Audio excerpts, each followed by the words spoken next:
Hi guys, a very good afternoon to all of you. Welcome to Vedantu Commerce. This is Neha, your master teacher for economics.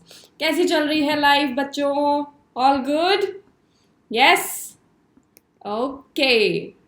So if people are doubting, how far can you go?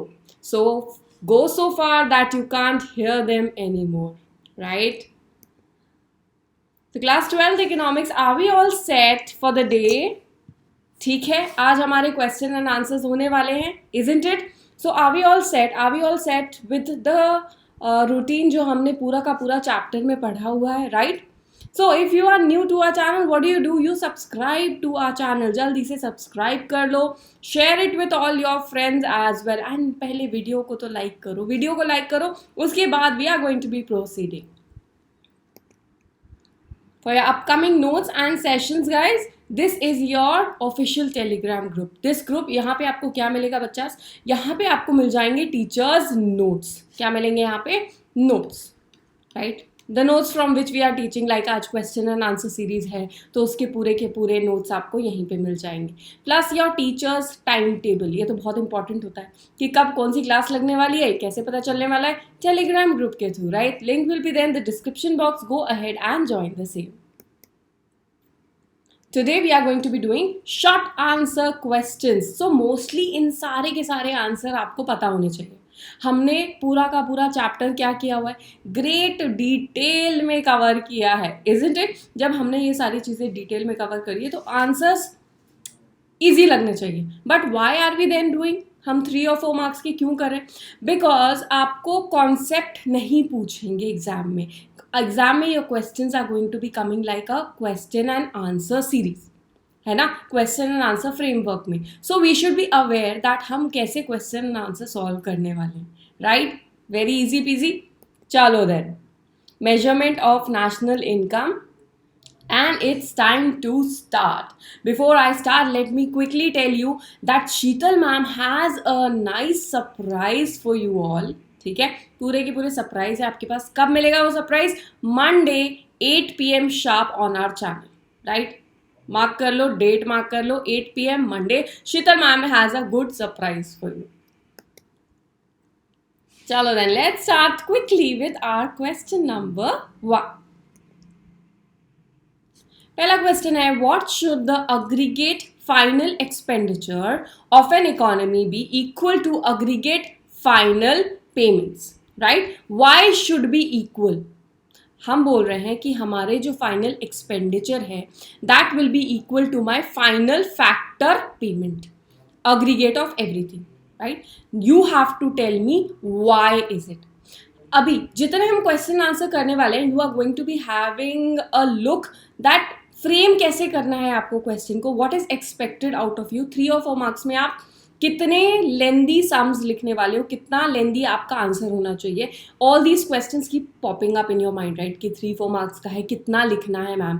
पहले तो do not right pages and pages and pages.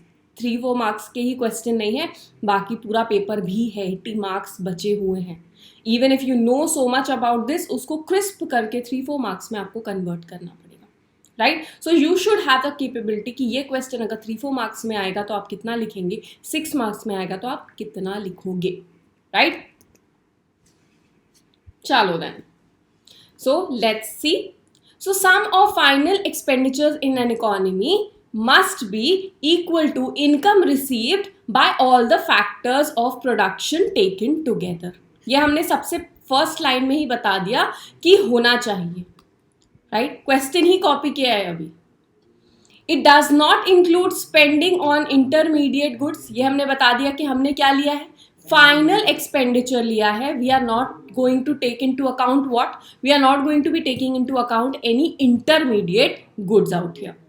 So this follows from the simple idea that revenues earned by all the firms put together must be distributed amongst the factors of production as what? Factors of production क्या होते हैं मेरी?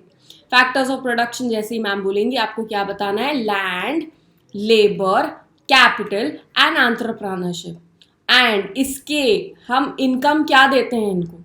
What is the income? Factors of production का ये हो जाता है हमारा लैंड का, हो जाता है rent, wages and salaries labour की हो जाती है, प्रॉफिट हो जाता है एंटरप्रेन्योरशिप का, एंड कैपिटल हो जाता है हमारा इंटरेस्ट का. ठीक है, rent is for land. Now simple idea है, मैंने आपको क्या पढ़ाया था, सर्कुलर फ्लो डायग्राम पढ़ाया था, राइट. सर्कुलर फ्लो डायग्राम में एक चीज थी, house holds, these were owners of factors of production.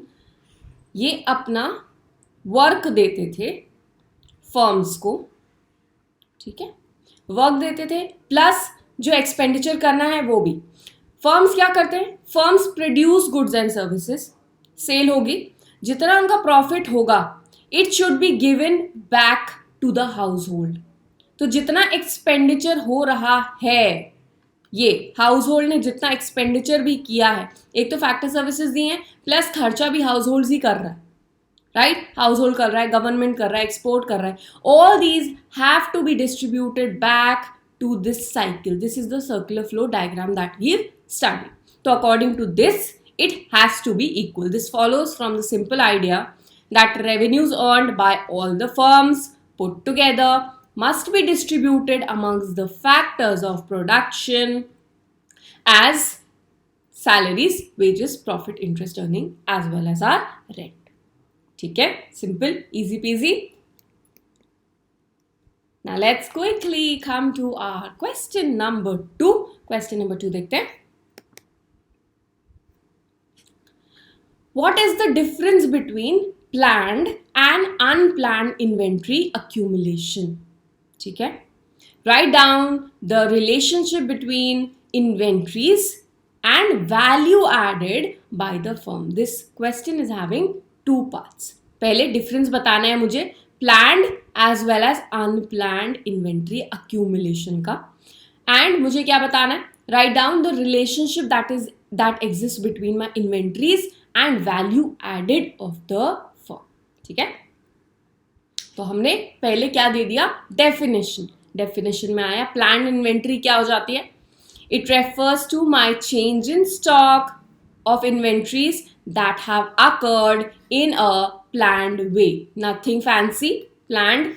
So it has to be changes have to be occurred in a planned way. In a situation of planned inventory accumulation, firm will plan to raise its inventory. Whatever inventories are there, inventories मतलब जो हमारा stock हो रहा है, firms are doing a planning for it. They are in a planned way, right? Unplanned कैसे हो जाएगा? Unplanned ऐसे हो जाएगा कि मैंने इतना प्लान किया था कि इतना सेल होने वाला है, राइट, इन माई इकोनॉमी, नहीं हुआ इतना सेल, कोविड टाइम्स आ गया, my products did not sell off, that is अभी तो स्टॉक पाइल हो गया ना मेरे पास. Unplanned, this is not planned, I did not plan, right. So it refers to changes in the stock of inventories that have occurred in an unexpected way.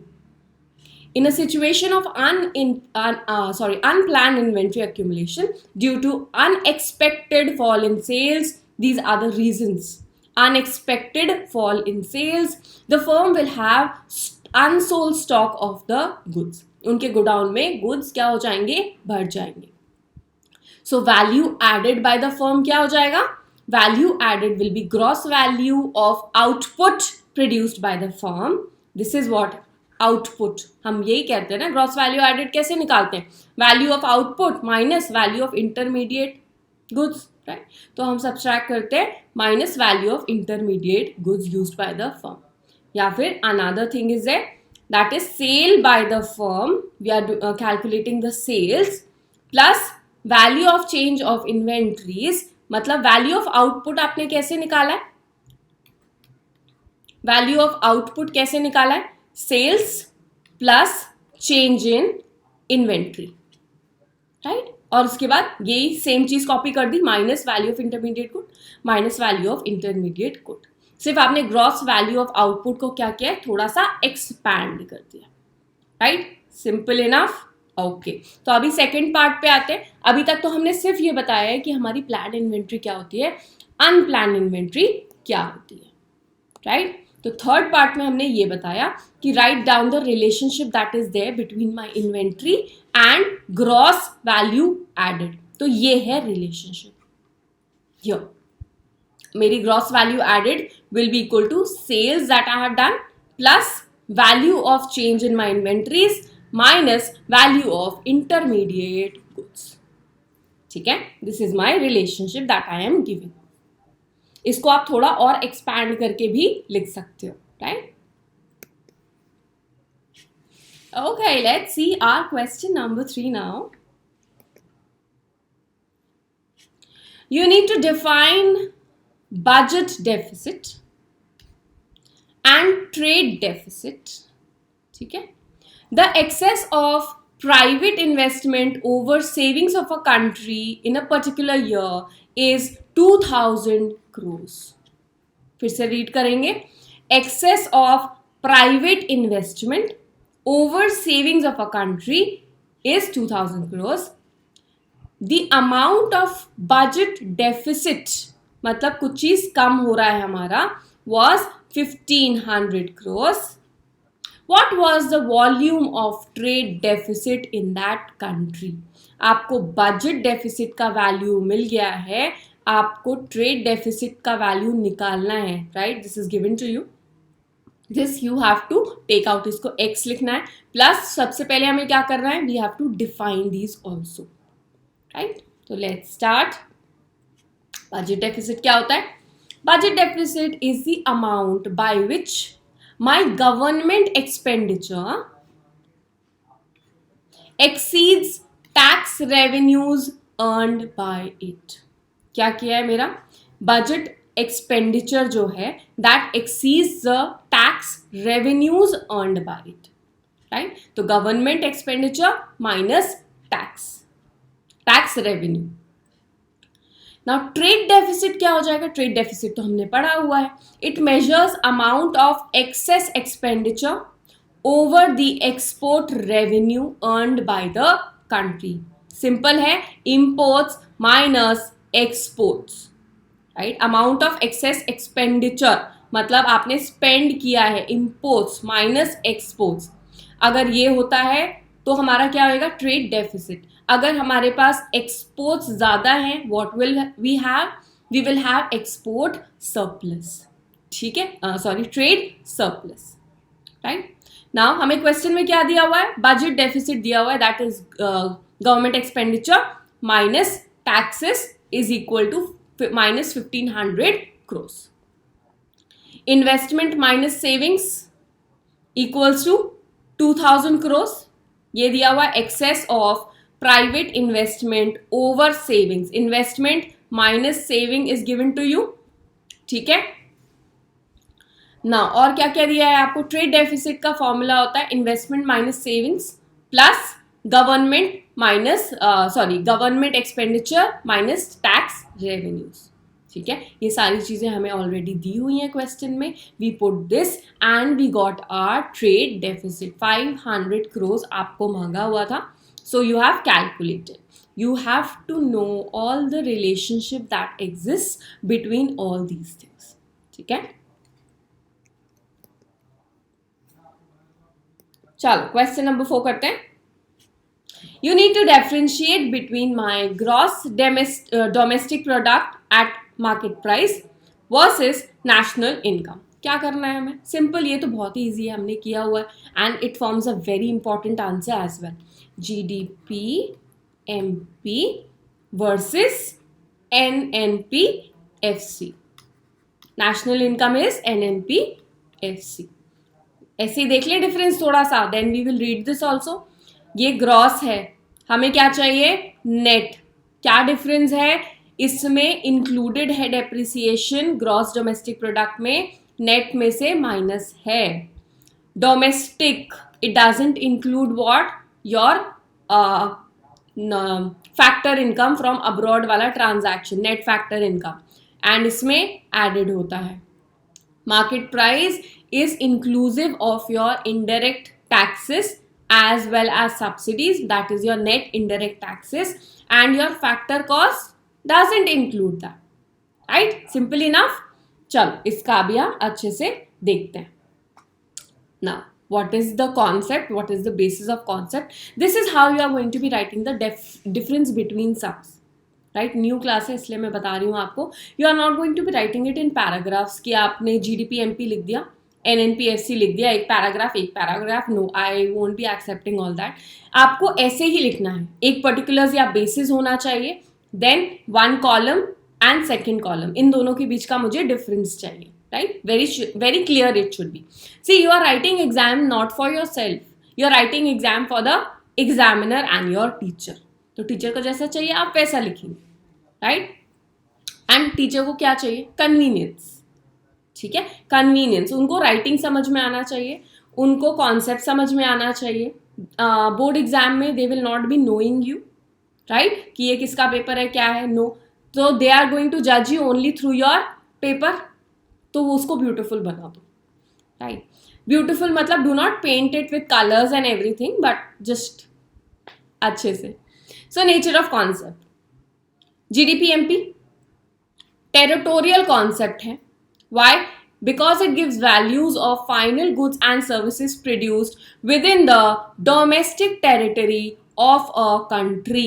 Domestic territory of a country. ये क्या है? NNPSC मेरा national concept है. Because it includes the final value of goods and services produced in the entire world. हमारा NFIA included होता है. Categories of producers. It considers all the producers within the domestic territory of our country, right? It considers the producers who are normal residents of a country, whether inside the country or outside the country, that doesn't matter. Only normal resident होना चाहिए country का, that matters. इधर पे वो normal resident है नहीं है, foreign परदेसिया है, we don't care. Domestic territory होना चाहिए. डोमेस्टिक टेरिटरी में है मतलब वो GDP में है. Clear? Okay. Now net indirect taxes, ये हमने डिफरेंस अभी देखा था. It is eight market price GDP-MP, that is it includes net indirect taxes. Net indirect taxes मतलब minus indirect taxes plus subsidies. And NNPSC, it is at factor cost. National income is at factor cost. That it excludes, मतलब it doesn't have inside it, इसमें से minus हो चुका है net indirect और taxes. Now your depreciation का क्या हुआ? हमारा जब gross value है, that is inclusive of depreciation. Start using economics का language please. Inclusive, exclusive. ठीक है. नाउ हमारा NNPSC नेट है तो it does not include depreciation, उसमें से डेप्रिसिएशन ऑलरेडी सब्सट्रैक्टेड है. राइट, क्लियर बच्चास? चलो then quickly will come to our question number 5 as well. Question number 5 में आपको क्या दिखेगा? Again a distinguish between question and very easy as well. हमने ये पढ़ा हुआ है and you should be knowing. तो distinguish between my real domestic product and nominal gross domestic product, या फिर discuss any two differences between my GDP at constant price and GDP at current price. इन दोनों में से कुछ भी आ सकता है. आपको पता है ना ये डिफरेंट नेम्स है. रियल को हम क्या बुलाते हैं? कांस्टेंट प्राइसेस वाला GDP. नॉमिनल को हम क्या बुलाते हैं? करंट प्राइसेस वाला GDP. You should be very very aware. Real मतलब आपको वो रियल पिक्चर दिखाता है विच इज प्रेफर्ड, है ना. रियल पिक्चर कब दिखाएगा? जब वो कांस्टेंट प्राइसेस पे होगा. ठीक है, ओके. चलो let's have a quick difference between these two. ठीक है, basis real GDP, nominal GDP. Meaning GDP calculated on basis of base year price index P0. Price क्या लेंगे? 0 लेंगे, या फिर हम बेस ईयर प्राइस इंडेक्स लेंगे. अगर P0 इज नॉट अवेलेबल, हम उस ईयर का प्राइस इंडेक्स लेंगे एंड उससे क्या करेंगे? मल्टीप्लाई करेंगे.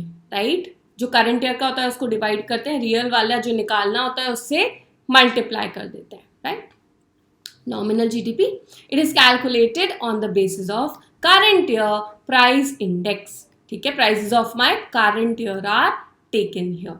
P0 base year, P1 current year. Fluctuation due to flow of goods and services are there. सिर्फ अगर फ्लक्चुएशन हो रहा है, अगर मेरा रियल जीडीपी बढ़ रहा है, that increase if you are comparing to the past year, that is only and only because of the flow of goods and services. कैसे निकालते हैं जीडीपी? जीडीपी निकालते हैं आप प्राइस इनटू क्वांटिटी, राइट. अभी आप बोल रहे हो रियल में प्राइस क्या है? कांस्टेंट है, this is not going to change. तो चेंज अगर जीडीपी में हो रहा है, अगर वो बढ़ रहा है, तो only and only because of quantity, because this is constant है. सिंपल इनफ मैथ्स, थोड़ा सा लॉजिक लगाएंगे. And price remains constant in real GDP. Now in nominal, अगर फ्लक्चुएशन हो रहा है GDP, this is also free, this is also free. If the fluctuation is there, it can either be because of the price, it can either be because of the quantity. Nothing is fixed out here. किसी भी वजह से ये हमारा nominal GDP बढ़ सकता है.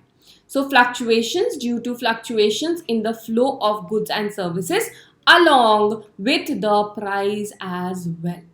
ठीक है, यहाँ पे देखो price remains constant and यहाँ पर price भी fluctuate हो सकता है. How is it calculated? Calculated at constant prices. Our nominal GDP is calculated at current prices. Economic growth, हम बोलते हैं कि real GDP is the real indicator of economic growth because it is not taking into consideration the price changes. It is only and only taking into consideration the changes in the quantity that has been done. ठीक है. And अगर किसी goods and services में हमारे country में बढ़ता है quantity, that is a good economic growth का इंडिकेटर, है ना, कि हम ज्यादा प्रोड्यूस कर रहे हैं goods. It is not a real indicator. Nominal वाला is not a real indicator of economic growth, because अगर ग्रोथ हो रहा है जीडीपी में and it can be only and only because of price, की प्राइसेस डबल हो गए इसलिए मेरा जीडीपी डबल हो गया. गुड्स तो वैसे ही है, उतने ही प्रोड्यूस हो रहे हैं, तो economic growth is not that. ठीक है, let's come to our question number 6. इतनी जल्दी हम क्विकली क्वेश्चन 6 पे आ गए बच्चास. चलो, एक कैलकुलेशन आ गया, very good, long awaited. Measurement of national income incomplete without our numericals. क्या करना है? Very simple enough. We need to calculate national income and GNDI, gross national disposable income. सारा टेस्ट ले लिया भैया इस सामने, हमारा दोनों कॉन्सेप्ट्स पूछ लिए हैं. नेशनल इनकम भी चाहिए एंड नेशनल डिस्पोजेबल इनकम भी चाहिए, बट ग्रॉस चाहिए है. Please remember that. क्या दिख रहा है आपको यहाँ पे? पढ़ते हैं क्या क्या हो सकता है. Government final consumption expenditure, gross domestic fix capital formation. ये तो एक्सपेंडिचर मेथड दिख रहा है, राइट. एक्सपेंडिचर मेथड में हम कितने लेते हैं? 4 चीजें लेते हैं. Let's see. Private final consumption expenditure, very good. Government final consumption expenditure, very good. Gross domestic fixed capital formation, very good. मतलब कि चेंज इन इन्वेंट्री भी लेना है, चेंज इन स्टॉक ले लिया. ठीक है, और क्या आ गया मेरा? मेरे पास नेट एक्सपोर्ट्स दिए हुए हैं. ठीक है. Consumption of fixed capital is nothing but your depreciation. Net indirect taxes दिया हुआ है. All these are calculations for your net disposable income. Let's calculate this first. National income क्या क्या ले लिया हमने? Private final consumption expenditure, government final consumption expenditure, net domestic capital formation. ठीक है, plus my change in stock that we did, -20 था ये. Minus what did I do? ये मेरे को क्या लेके आया था अभी तक? GDP MP, right. तो उसके बाद मुझे एनएनपीएफसी चाहिए because that is giving me only, that is leading me to not to national income. National income के लिए extra adjustments are net indirect taxes as well as my NFIA. अगर 2 है बेटा तो क्या हो जाएगा? माइनस हो जाएगा. ठीक है, ये आ गया मेरा national income. Let's quickly see our gross national disposable income. इसका फॉर्मूला क्या आता है? We take our national income, ठीक है, नेशनल इनकम लिया है मैंने, NNPFC. एन क्या है यहाँ? नेट है. हमें क्या चाहिए? ग्रॉस चाहिए. What are we going to do? We are going to be adding up consumption of my fixed capital. This is my depreciation. ठीक है, और क्या एडजस्टमेंट करते हैं हम? एडजस्टमेंट करते हैं हमारा नेट इनडायरेक्ट टैक्सेस का. This is considered as a transfer income. ये हमने ले लिया. एंड हम माइनस क्या कर देते हैं? Net current transfers to abroad. अगर net current transfers from abroad होता तो ये एड अप हो जाता. ठीक है, टू अब्रॉड है और माइनस में दिया हुआ है. एक बार अच्छे से प्रॉपरली देखना, net current transfers to abroad भी दिया हुआ है एंड माइनस भी दिया हुआ है. You are going to exactly take what ever is given. Do not assume किया टू है इसलिए यहाँ माइनस है तो मैं यहाँ माइनस नहीं लगाऊंगी, मैं यहाँ प्लस करके we will take this as minus. No, minus minus यहाँ प्लस हो रहा है. Please remember that, right? So this is my gross national disposable income, one of the very easiest sums. ये आपको आ सकता है like 3 marks इसके लिए and 1 marks इसके लिए, या फिर 2 each. ठीक है, 2 marks each. You have to write the formula. ठीक है, you cannot write 1 + 2 + 3 + 4 like आपने यहाँ पर ये देख लिया कि okay I am taking 1, I am taking 2, I am taking 8. No, do not do that. Teacher को आपको क्वेश्चन में कंफ्यूज नहीं कराना है. Make it simple. For your marks please write down what ever you are taking here. And if you feel good, आप इसको एक column wise लिख लो. ठीक है, यहाँ पे because of the space constraint बच्चास we are writing like this. But आप कैसे कर सकते हैं? आप लिख सकते हैं एक कॉलम बनाओ, वहाँ पे लिखो प्राइवेट फाइनल कंजम्पशन एक्सपेंडिचर, उसके बाजू में उसका figure 700 plus government final consumption expenditure, उसके बाजू में उसका फिगर, फिर plus net domestic capital formation plus change in stock and उसके फिगर्स बाजू बाजू में. ठीक है, तो इजीली समझ में आएगा ये कितना लिया, ये कितना लिया, ये कितना लिया, and how did you arrive at your answer. It will be very easy to understand and that is what we have to do after, right?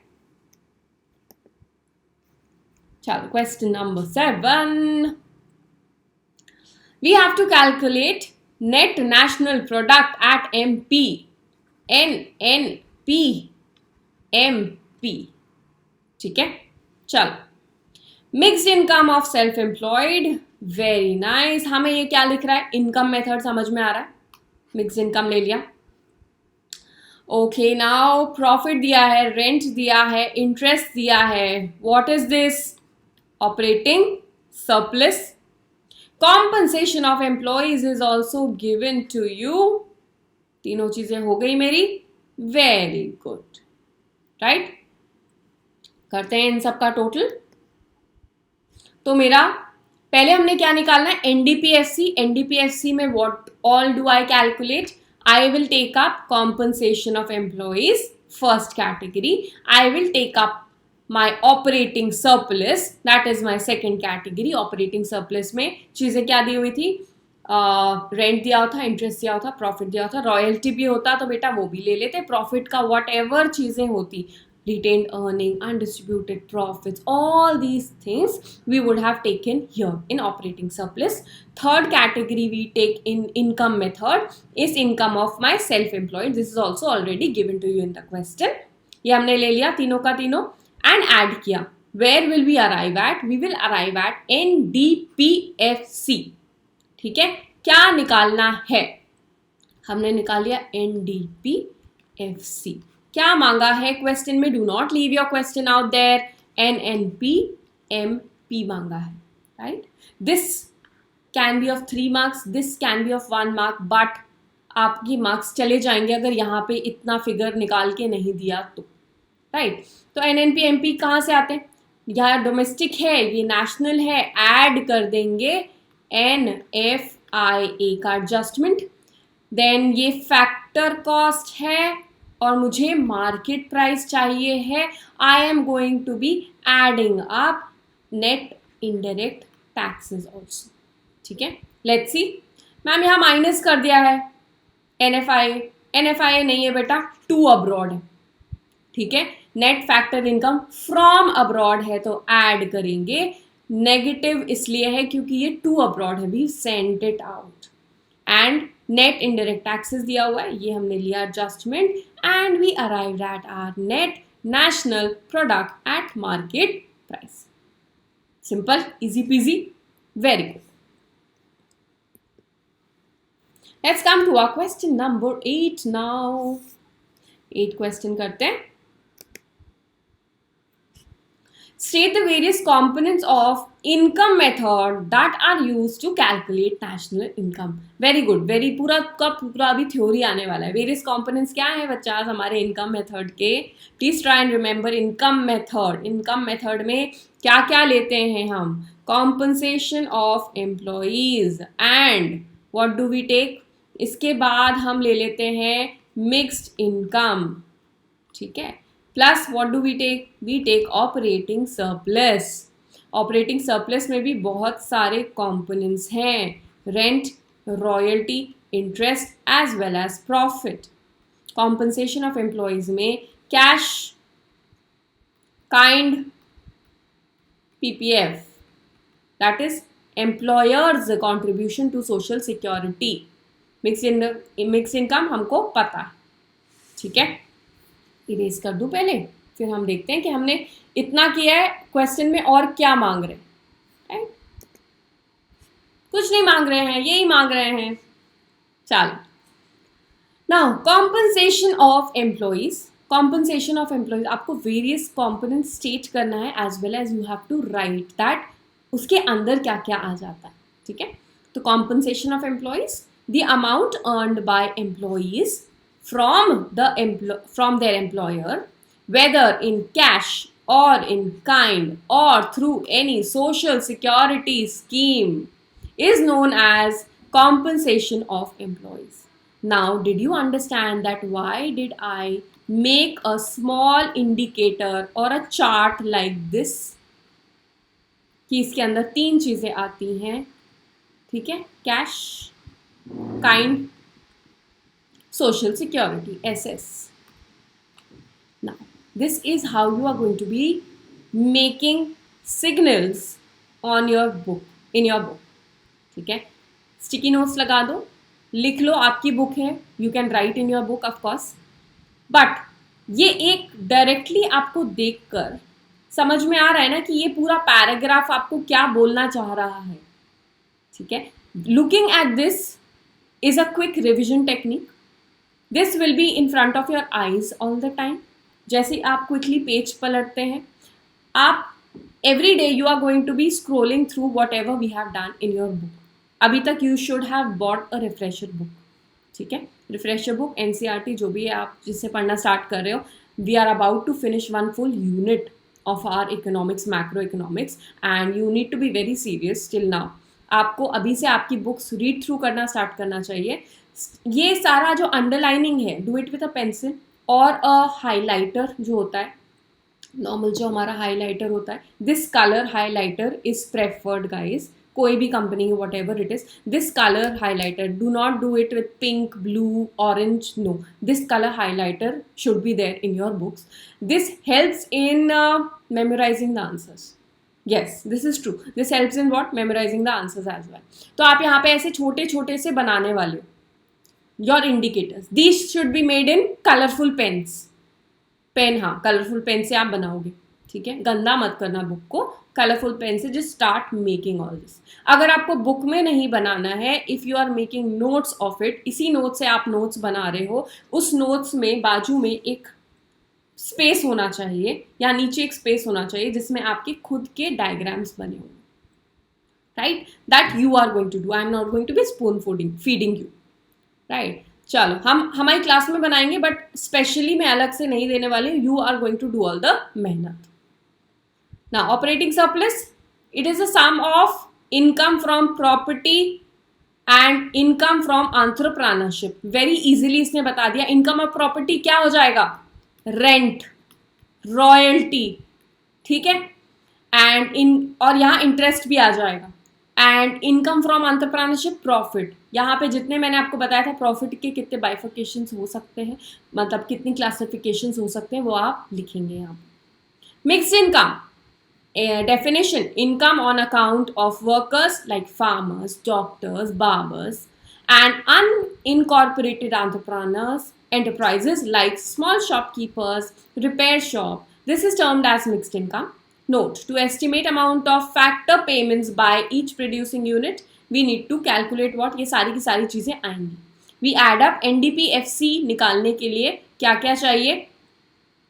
Compensation of employees, operating surplus and mixed income. हमने जो हमारा answer frame किया था हमने यहाँ पे and कर दिया था। यस, क्या मांगा है? एनडीपीएफसी मांगा था क्या? नहीं, मांगा था नेशनल इनकम। इनकम मेथड से नेशनल इनकम तक आते आते what all components are there, we forgot to write NFIA there. Yes, NFIA करना पड़ेगा ना हमको ऐड। एनएनपीएफसी निकालने के लिए एनडीपीएफसी में I have to add up NFIA, उसके बाद ही मैं नेशनल इनकम पे अराइव हो रही हूँ, right? This step could take 1.5 marks away from your answer, right? तो एक्साइटमेंट में अरे 3 ही कॉम्पोनेंट होते हैं, ये लिख देंगे, नहीं बेटा, क्वेश्चन में क्या दिया है, read that first.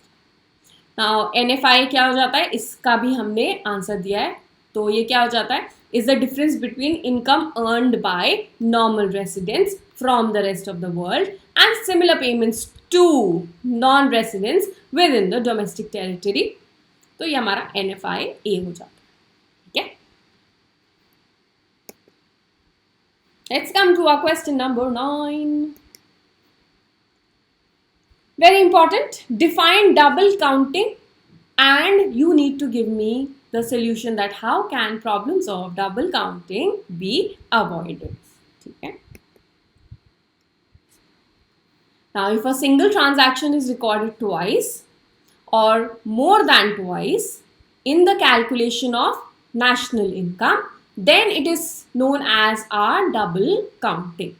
So problem of double counting can be solved by value added method, कि किसने कितना value add किया हम सिर्फ उतना ही लेते हैं। But हम theoretically to avoid there can be 2 alternate ways. We can take final product approach, ये मैंने आपको explain किया हुआ था, अभी फिर से करेंगे। As well as we can take a value added approach, किसने कितना value add किया वो ले लो, या फिर बीच का सब छोड़ दो, intermediates छोड़ दो, final goods ले लो, right? देखते हैं। Final product approach, according to this, value of only final products, that is which go for final consumption or capital formation should be included, but in practical application this approach double counting still creeps in, as every producer treats the product he sold as final, ठीक है? Whereas the same might have been used as intermediate product by the buyer. इसमें still creep in हो सकता है, but वो क्या करेगा, हम क्या करते हैं फाइनल में माइनस कर देते हैं intermediate goods to avoid this discrepancy, ठीक है? अगर मैं कुछ बना रही हूँ, मैंने मिल्क मतलब मेरा डेयरी है, मैंने मिल्क का सेल किया, मैंने ले लिया कि मेरा फाइनल प्रोडक्ट क्या है, मिल्क है, right? Someone bought it from me, मैंने उसको फाइनल प्रोडक्ट मान लिया। Someone bought that milk from me, paneer बनाया, पनीर सेल ऑफ कर दिया, उसने फाइनल प्रोडक्ट पनीर ले लिया, ठीक है? बट उसे क्या करना पड़ेगा, मिल्क जितना का खरीदा है वो क्या है, इंटरमीडिएट रॉ मटेरियल है पनीर बनाने के लिए, वो माइनस करना पड़ेगा। Only the value added has to be taken. तो ये यहाँ पे आ गया। Value added method is the most effective in avoiding double counting.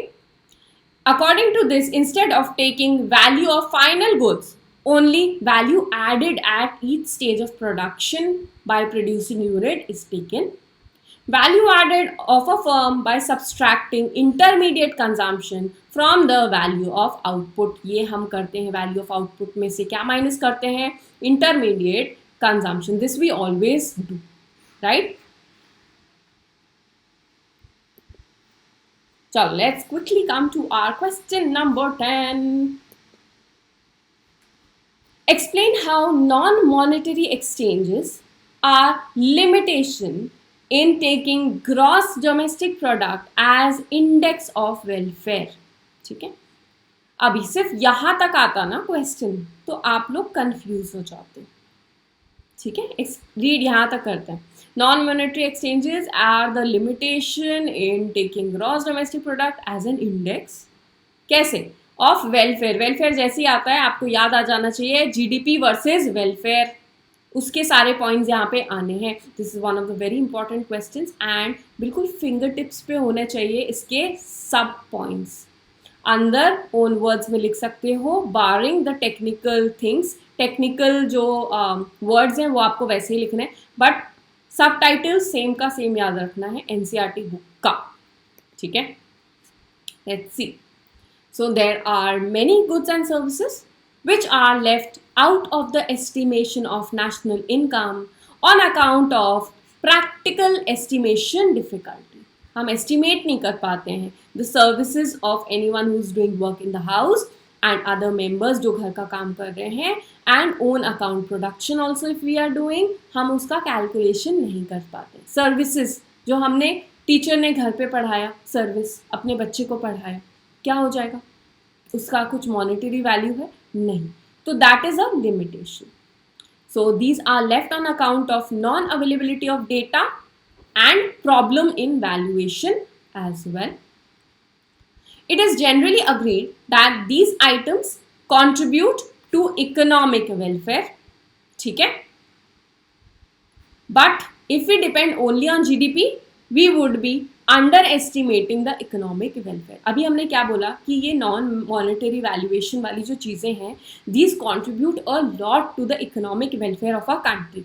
But again उसका वैल्यूएशन नहीं कर सकते हैं, डेटा प्रॉपरली अवेलेबल नहीं है. तो ये क्या हो गया? If we are not taking into account because we are not, अभी हम नहीं ले रहे हैं, राइट. तो ये क्या है? We are under estimating our economic welfare, ठीक है. So guys, we are going to be doing HOTS, that is advanced level questions of this chapter. HOTS क्या हो जाता है? High order thinking questions, high order thinking skills बोलते हैं इसको. तो ये सारे बहुत इंपॉर्टेंट होते हैं again for your board exams. We are going to be taking up one full session on these, जो जिसमें दिमाग लगता है ना, दिमाग वाले जो क्वेश्चन होते हैं हमारे, तो वो 6 मार्क्स क्वेश्चन हो, 2 मार्क, 3 मार्क, 4 मार्क, कितने भी मार्क्स के क्वेश्चन हो, बट थोड़ा दिमाग लगने वाले, right? And advanced levels again of 6 marks also we are going to be taking up in your next session. So stay tuned. Lots and lots and lots of things we have in store just for you. So Monday continue करेंगे बच्चे. Do come 2 PM sharp. So all done हो गया है हमारा, right? How was the session? बढ़िया बढ़िया. Right, so bachas, again Sheetal ma'am is going to be coming on Monday 8 PM with a surprise. Do not forget about that. Start your class 12 preparation, guys. Let me quickly tell you something about our pro subscription that is there. Guys, in our Vedantu Commerce Pro subscription, you get full access to the 5,000 plus hours of live courses that are there, right? Live courses मतलब teachers आ रहे हैं, आपको पढ़ा रहे हैं, बिल्कुल live interaction चल रहा होता है, not recorded. Her cheese systematically planned होती है आपके पास, वहाँ पर रिकॉर्डिंग्स अवेलेबल होती है हर चीज़ की. लाइक इस डेट को ये क्लास हुआ, ये उसका रिप्ले है, ये उसके नोट्स हैं, ये उसका असाइनमेंट है. Everything in a systematic manner. आपके पास टाइम की बचत जिसे आप बोलोगे, plus everything you will have. Notes कहाँ से लेने हैं, क्या करना है, कैसे पढ़ना है, टेस्ट होंगे, असाइनमेंट्स होगा बीच बीच में हर एक चैप्टर के बाद. Every month, every few weeks हर चीज़ कवर होती है. We cover everything in depth, हर चीज़ डिटेल में कवर होगी. Full batches are taught in English so that you do not have problems in forming your answers or getting the technical terms as well. We have 10 plus teachers at Vedantu Pro subscription. So many years of experience है उनके पास, just waiting to share that with you. Live doubt solving भी होता है बच्चा. Live doubt solving मतलब हमारे पास एक master teacher होता है and we have so many class teachers as well, जो आपके डाउट्स लेते हैं बच्चा वन ऑन वन.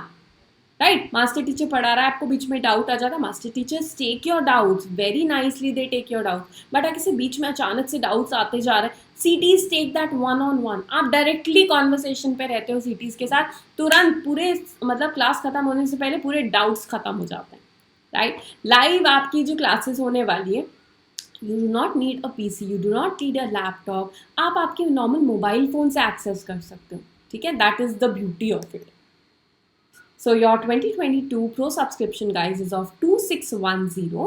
2610 में जितने सब्जेक्ट्स चल रहे हैं हमारे पास वेदांतु कॉमर्स में, देख लो सारे सारे. सुबह से 8 बजे से बैठ जाओ, रात के 11 बजे 12 बजे रिप्लेस देखते रहो, जो करना है करते रहो. ठीक है, अनलिमिटेड एक्सेस है आपके पास. 12 month subscription is 30599. This is your after discount price guys. NR Pro is your coupon code for the discount. Link is in the description box. Link पे जाना, put I have a coupon code में NR Pro, do not forget this, and आपका apply हो जाएगा discount. Right, so एक month के लिए at least go ahead and try, देखो, एक्सपीरियंस लेकर देखो बेटा वेदांतु का कैसे होता है. Plus attend the webinars. Webinars are again a free session for all. Link मतलब वेबिनार्स का वहीं पे होगा, जो हमारी कॉमर्स की साइट है ना, वेदांतु की कॉमर्स में जाकर वेबिनार्स एक बार देखना. Webinars will give you an idea that how our pro classes are conducted.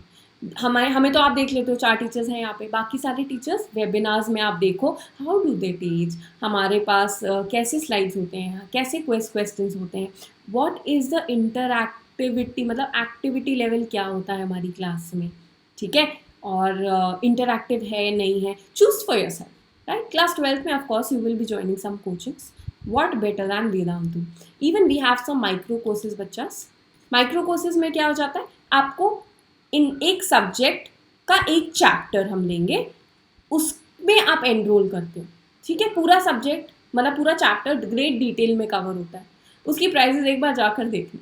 ठीक है, मज़ा आ जाएगा, प्रॉमिस. ठीक है, तो जाओ and attend all of these things. Do not forget to like the video, subscribe कर दो and tell all your friends about it कि Vedantu has started a YouTube channel. सबको लेकर आओ. Do not forget to like the video also. And for your upcoming notes and sessions, this is our Telegram channel. यहाँ पे क्या मिल जाएगा, notes, आज के भी सारे क्वेश्चन आंसर के नोट मिल जाएंगे. Plus our teachers time table is also going to be there. At which teacher will come at what time, what are we planning to do for the day, सारी information यहीं पे मिलने वाली है. Link will be there in the description box. Go ahead and join the same. So guys, I will see you in next class. Monday को मिलते हैं बच्चास. Thank you so much for watching Vedantu Commerce. This is Neha, your master teacher for economics, and I am signing off for the day. Have a very, very, very happy weekend, everyone. Take care. Bye bye.